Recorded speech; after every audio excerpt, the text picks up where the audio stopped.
Jason McKie, our guy, J-Mac, is here in studio. Shay's the executive producer. Jay Moore's at the controls. I'm David Kaplan. 312-332-3776. It's a football Friday. Bears at Saints. Last time they won, a certain friend of ours scored the game-winning touchdown. You'll hear that on the show today. Courtney Cronin, 8:35, sets the stage for it. And we'll have the weekend weather with Tracy. J-Mac, we're ready to go. Bears and Saints, man. Haven't won since 1991 there. All these stats, man. It's unbelievable, right? You look back at, like you said, history since 1991, and you're trying to find the silver lining in this season. And it's like it's just bad stat after bad stat. And you think something's got to go good for us, right? Right. Something. At some point. Anything. Right. I mean, it's so frustrating, and me having the opportunity to be able to see it from a different perspective, to be on the sideline and to watch the game and break it down from that perspective. It's tough because, we were talking before we got on air, like these guys, they bust their behinds. Players, coaches, everybody in that building. I know they're busting their behinds to go out there to be competitive, to go out there and put wins together. And as a player, when you're going through the daily grind, right, the weekly grind in preparation for a game, I mean, you're watching film, you're lifting weights, you're doing that, you're practicing, you're doing everything you can to put your best foot forward and to go out there and to not have the results, week in, week out. It's tough. It's tough to have that same mindset and mentality to have that belief into what your coach is saying. He's saying all the right things. We're getting better. We're heading in the right direction, but we're not getting the results as a player. Those questions start to pop in your head, and that's just human nature. Correct. You hear the coach, and it's, here we go again. Yeah. Right? Yeah, he said that last week. Right. He said that yesterday. We're getting close. Yeah. Still, coach? But you're still far. Right. Like, how close are we getting, but we're so far? How close are we getting when we just got destroyed by the Chargers? Like, as a player, that's tough. And especially if you're one of those players that's doing your job, you're performing, you're a part of the solution, not the problem. And to see that the same results over and over again, it's tough. It really is. I've been in the locker room like that. It's hard. Lovey's first year, I think we were 5-11, and it was tough. And I was a young guy. I was just trying to fit in and try to find my footing, and it was tough back then. And, you had to play well because I'm trying to make sure I'm on this team next year. Right. I want to make sure I'm in the NFL next year. I want to be here in Chicago. I want to be on this roster. Made a lot of friends, got a lot of great teammates, a lot of great players in this locker room. I got to make sure I'm doing my job so I'm here next year. But it's still tough to hear that same coaches speak over and over again, but then you go on the field and you're getting the same results. So when you're playing and going through this whole thing, I've heard Tommy and Olin and Yerk. Yerk said, man, you're either all in or you're going to get killed out there. And that was his lifestyle till he retired. Yep. Now he's a radio dude. He's awesome. When you're going through that, it's not a couple hours of practice, head home, relax. No, it's like 24/7. Yeah. Right? Yeah, you're always trying to find a way. Like, you start to second guess yourself. Well, I've watched 4 hours of film. Did I watch enough? I lifted. Did I lift enough? Do I need to stay after practice and get some extra reps? Well, I stayed after practice for like 40 minutes. Should I stayed for an hour? Yes, exactly. You're always going to second guess yourself when things aren't going right. But, that's what you like in a situation like this. It's a team game, right? It takes a total team to win. But at the same time, when things are going bad like this and there may be change that may, upcoming change that may happen, right? It's almost individualized. Now I'm like, okay, I've got to perform well. Like I just said, I've got to perform well to make sure that I'm here. Or if I'm not here, that I have good enough film, I have a good enough resume to be on another team next year. Looking at the Saints, I watched the all 22 of the Bears. I went back and watched some of the Saints. That's a pretty solid football team. Yeah. It is. They're not elite. They're not winning the Super Bowl. This is a hell of a challenge, man, to go in that building where you haven't won since 1991. Yeah. How hard will it be? Going to have to use some silent count. It's going to get loud. Second or third start now for an undrafted Division II quarterback who has no real rhythm yet with his team. He's playing when they did not think he'd play. It would be Justin. And wow, silent count? Like, how hard is that? It's tough. I mean, it changes the whole dynamic of your offense. And we saw that last week. I mean, at SoFi Stadium, it wasn't that loud, was it? It was loud. It was loud. And me, Jeff, and Tom on the call, we kept talking about how loud it was. And it's loud because they play the music loud, too. And they were playing the music while the guys were in the huddle. And it was loud. A lot of Bears fans. A ton of Bears fans, which was shocking. I walked in and I looked around. I said, oh, man, this feels like Chicago West. Yeah. I loved it. But to your point, Cap, is going to be a challenge offensively. And you look at the way that we struggled last week offensively. We could never get in rhythm because there was always either a pre-snap penalty, holding, all these things that will stall an offense, all those things that will take you out of rhythm. And when you have those things, you can never get started. And going into New Orleans, where you have the crowd is going to be ridiculous, it's loud. Like, those are the things that you have to overcome. Like, you've got to be close to perfect if you want things to go your way, or if you want to have a chance at being effective on offense. And like that silent count, that's one thing. Like you said, young quarterback getting another opportunity to go out there and to lead this offense. So he's got to continue to get better. Is this one of the best defenses we faced this year? I'm not going to say they are, but they're a tough defense. I mean, you've got some guys that can make plays. Demario Davis, middle linebackers all over the field. Cam Jordan, we know what he does. So. But it's about us. It's about us. And, what I want those players to do is forget about all the outside adversity that you've had, week in and week out. Forget about all the outside noise and focus on us. Like, how do we get better as a team? How do we get better, player wise, in terms of, like, it doesn't matter what everybody else thinks, because the players are the guys that's out there on the field. And, like I said before the other day, somebody has to step up in that locker room and say, you know what, let's cut the BS.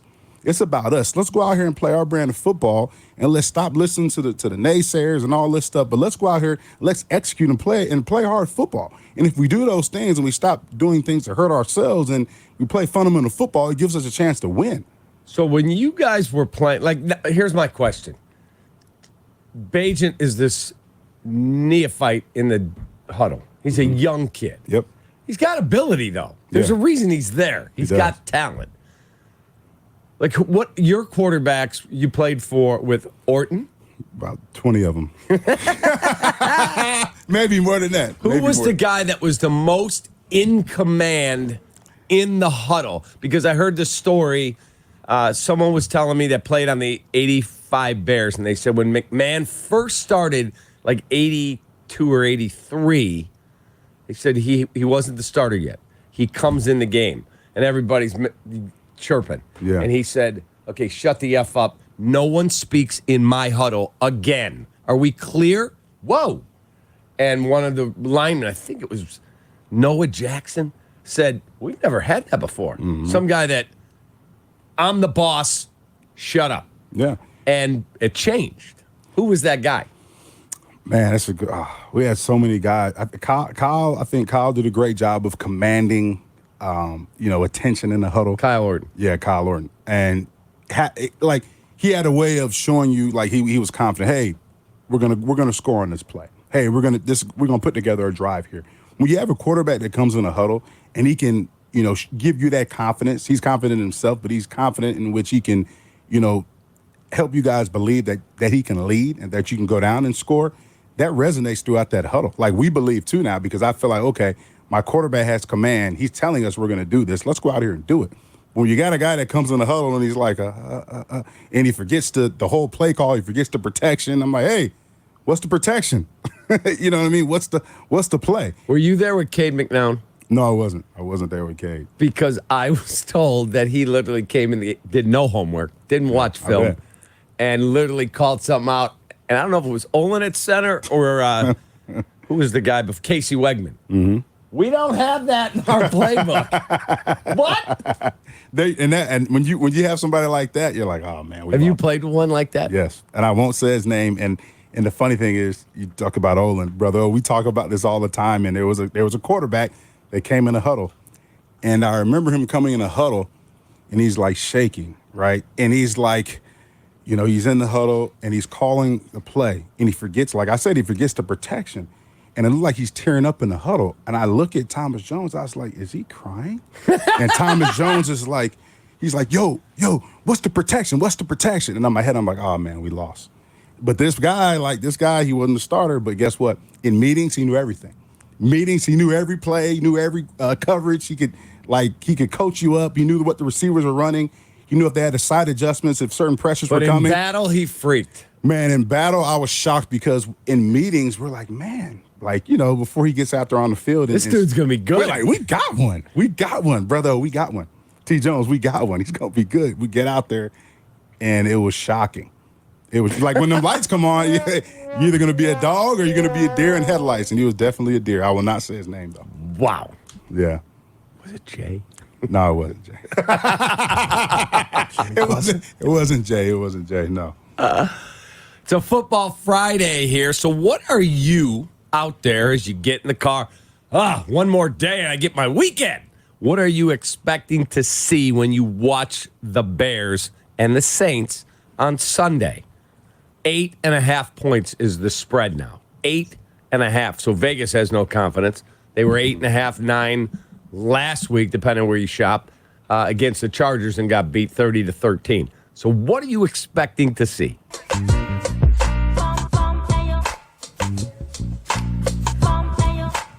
With Jason McKie, I'm David Kaplan, 312-332-3776.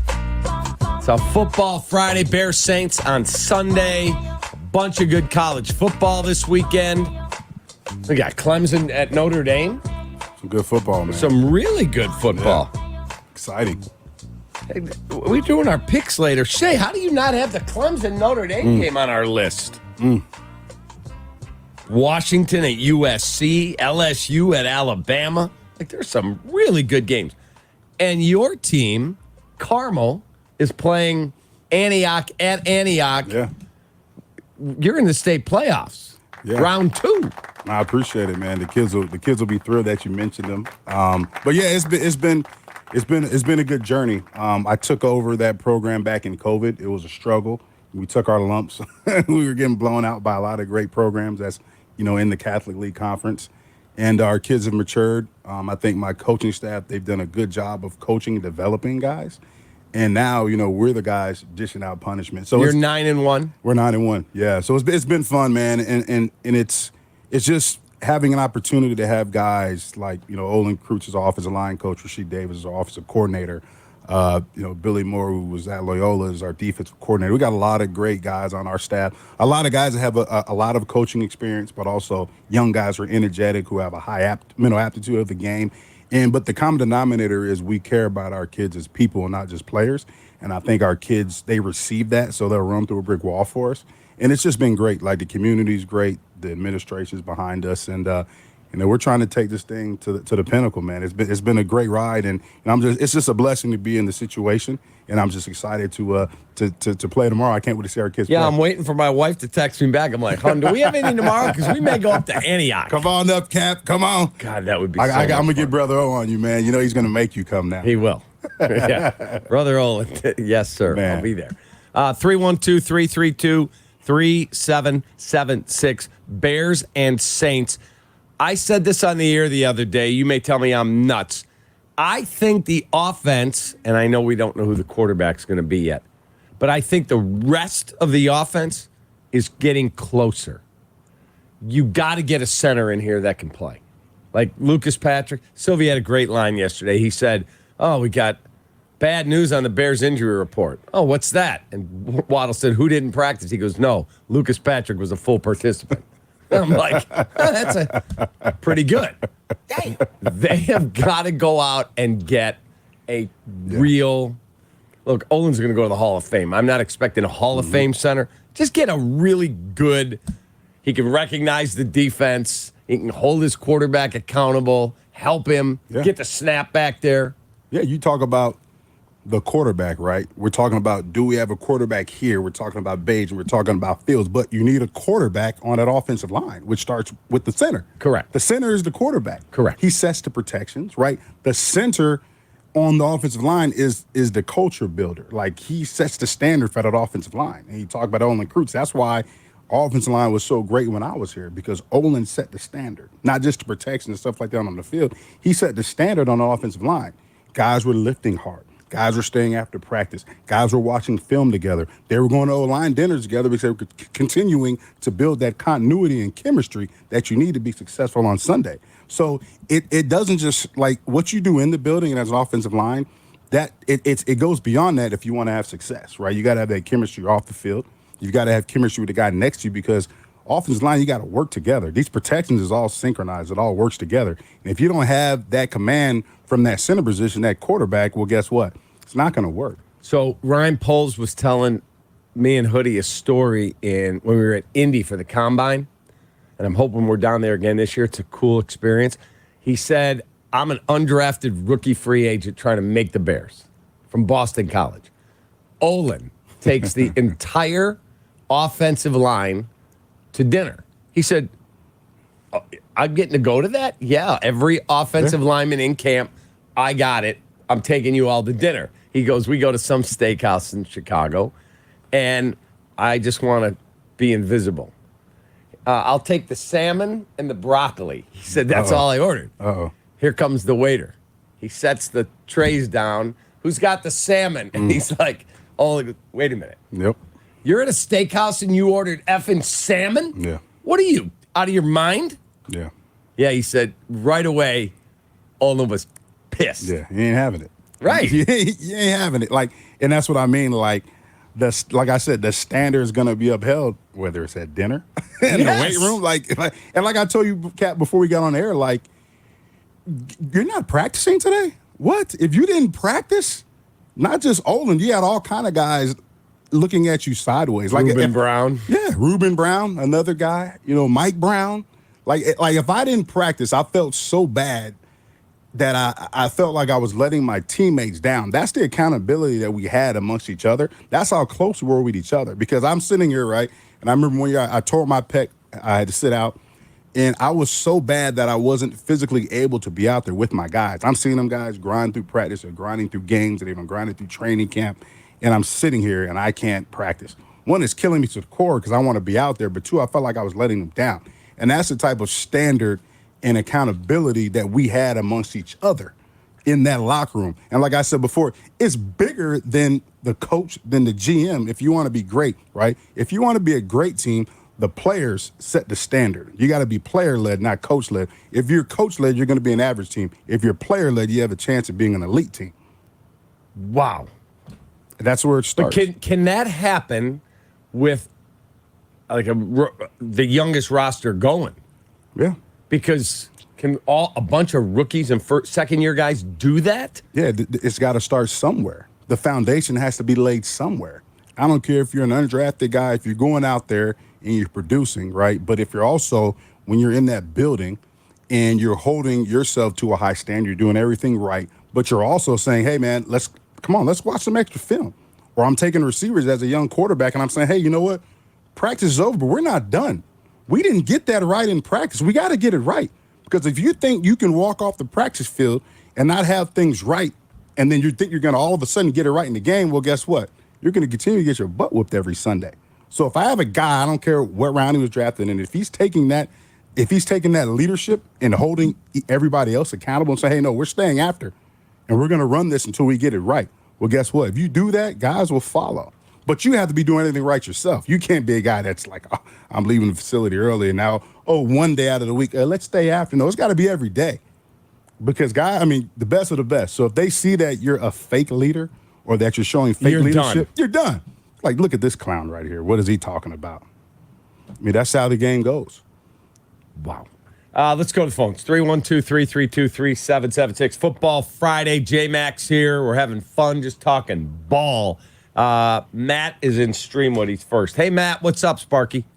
Hey, Cap. Hey, Mr. McKie. Thanks for taking my phone call. Hey, man. How you doing? Good. Thank you. Man, I asked you, regarding when I listened to Ryan Poles' interview this week, and he was talking glowingly about Jalen Johnson's situation and about Montez Sweat and Coach Eberflus. And when it came to Justin, all he said, Cap and Mr. McKie, was that he just said he wanted what's best for the team. So it seems to me when we're playing this week that he's already out on Justin. They already ruled him out on Monday, and it just seems like to me that for this team, Kevin, Mr. McKie, that they're riding with Tyson Bagent as long as he doesn't turn the ball over and do fumbles like Justin did, and just that they're going to ride with Tyson Bagent this year, and just to see how many wins they can do and how much they can. I think that they're just going to possibly they're done with Justin Fields, and that they're just going to try to say that the thumb is just not healed and he's just not gripping it strength-wise, like he cannot grip the ball. And so I'm just worried that with this coaching staff and with this regime, that the only one that Ryan Poles seems to be out on, regardless of the players, is just Justin Fields. Thoughts? Yeah. Thanks, man. Appreciate the call. Thank you. Yeah, Cap. I just think Justin's going to be back in the lineup. I think they like Bagent. Justin's still hurt with that thumb. I think it is true what they're saying, the grip strength, stuff like that. I think that's true. But there's still a lot of evaluation that needs to be done on Justin. That's the main thing. Like they're not going to put him on the shelf and say, hey, we're completely done with Justin. There's still there's evaluation for everybody, not just Justin, for the entire roster. So I think he will be back in the lineup. So if they were to somehow stun the world and win Sunday, and Justin says Monday, I think I can go. You're putting him back in? Depends on how Tyson plays. I mean, I think Justin's coming back in regardless. Like there's an evaluation, a lot of evaluation that's left to be made on Justin Fields.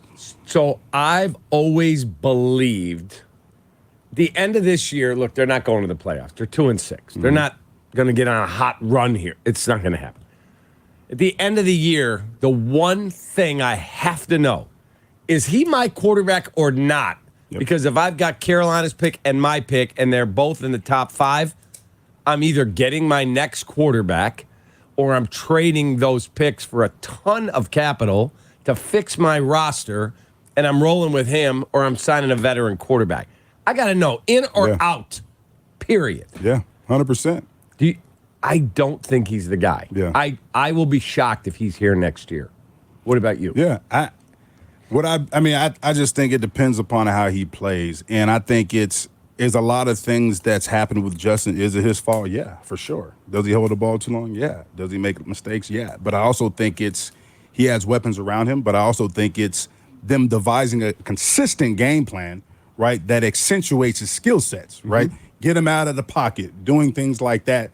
Give him easy completions. So why aren't they doing that? That's the puzzling thing. You see it a couple weeks and he excels. 4 touchdowns. Yeah, it's against bad defenses, but it's a game plan, right?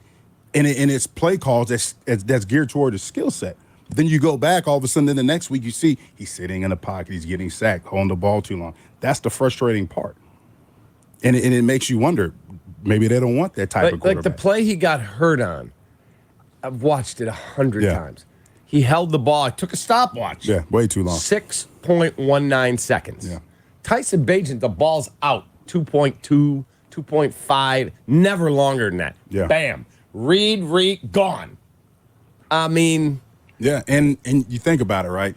The coordinator comes from, a system from that team up north where they had Aaron Rodgers. That Correct. ball was gone. Out, quick, immediately. Justin's not that type of quarterback. And if you're obviously the coordinator, he doesn't know how to devise a consistent game plan for Justin's skill set. That's one of the biggest problems. Correct. Which it tells me maybe they don't want him to be their guy. I would just get through this. He does it the way we see it happening, or we're moving on. We're not going to tailor a zone read type offense to him. Right. And that's what we've seen week in and week out with the inconsistency in the game plan. Like, you were on the sideline. Shay, you were listening to this, Jay Moore, when Chris Collinsworth's on Sunday Night Football saying, yeah, Justin can learn a lot from watching Tyson Bagent play. I'm like, if I'm Justin, I'm like, what? Really? Like, it was almost the talking points that the Bears had. Here, Chris, talk about that. It was like, if I was Justin, I'd be pissed. He should be, but do you think they showed him that film? Now, here's a guy, drops back quick, gets the ball out. I think the Bears, when they look at this, they're going, we want to teach Fields some of this Bagent kid stuff. Right, and so show him that. Justin's on the sideline. He's listening to the play call. He's not watching it. Yeah. Soon as he gets back on his phone, his girlfriend or his mom and dad or his agent or his best friends are texting him going, dude, they're saying you could learn by watching Bajent. What?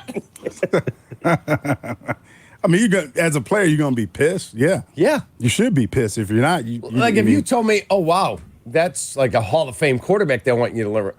He's a second round. He's just a Division II undrafted rookie.